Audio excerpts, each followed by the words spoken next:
Harbaugh say that Flowers doesn't have to practice this week to be able to play on Sunday.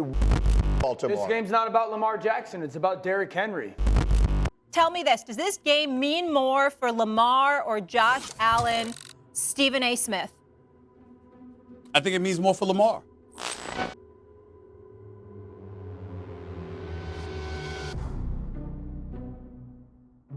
So Zay Flowers didn't get to go yesterday at practice. According to Adam Schefter, even if he doesn't practice all week, there's a chance that he could still play in the game per Harbaugh. Take a look. Afternoon's matchup against the Buffalo Bills, but the first practice of the week is a no practice. Not a great sign. We'll see if Flowers can make it back. And the Ravens head coach John Harbaugh said that Flowers doesn't have to practice this week to be able to play on Sunday. So if Flowers was a rookie, I'd be more concerned about this and him not getting some additional reps with Lamar.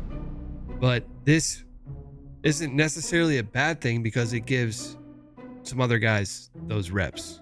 I'm talking about Nelson Aguilar. I'm talking about Tyan Wallace.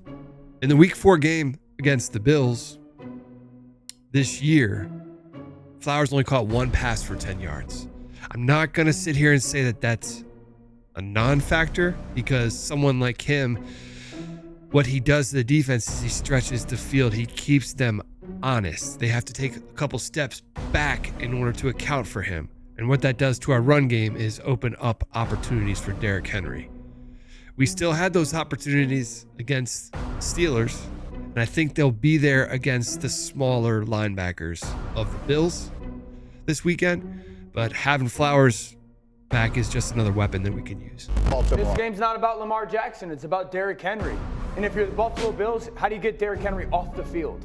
And that's the challenge is you got to contain Derrick Henry. You got to get him to stop his feet. You got to get him to move laterally. Now the challenge is Buffalo has to play against 7 300-pound people on the field. They'll put 6 offensive linemen out, now Baltimore, and Patrick Ricard. And so you get this run game going downhill. And here's the thing, Derrick Henry's going to get 8 yards down the field before anybody touches him. What Dan just said, 7 300-pounders out there.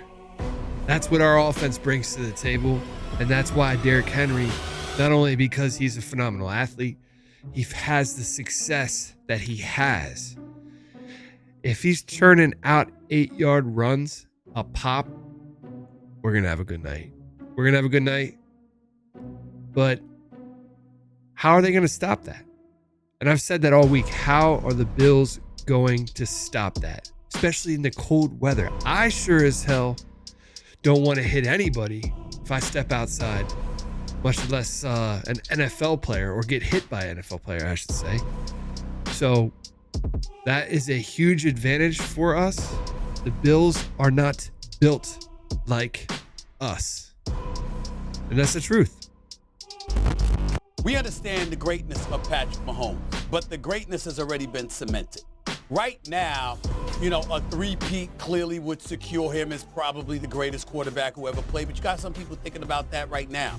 With Lamar Jackson, you talk about a 2-time league MVP, and he's the only 2-time league MVP of the 9 in NFL history who has yet to win a Super Bowl championship. Not to mention the fact Patrick Mahomes is in the same conference as him.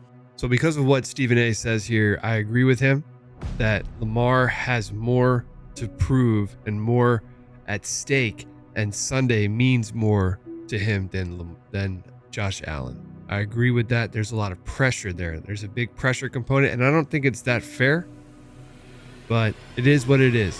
And I'm sure Lamar feels the monkey on those shoulders, and he's ready to knock that monkey off his shoulders. If you watched Ravens Wired, if you've watched Hard Knocks, this is the most locked in I've ever seen Lamar. You guys agree with that? So he's ready. This team is ready. I think the coaches are ready. They're going to use the assets we have. Ravens fans, are we ready? Let's go.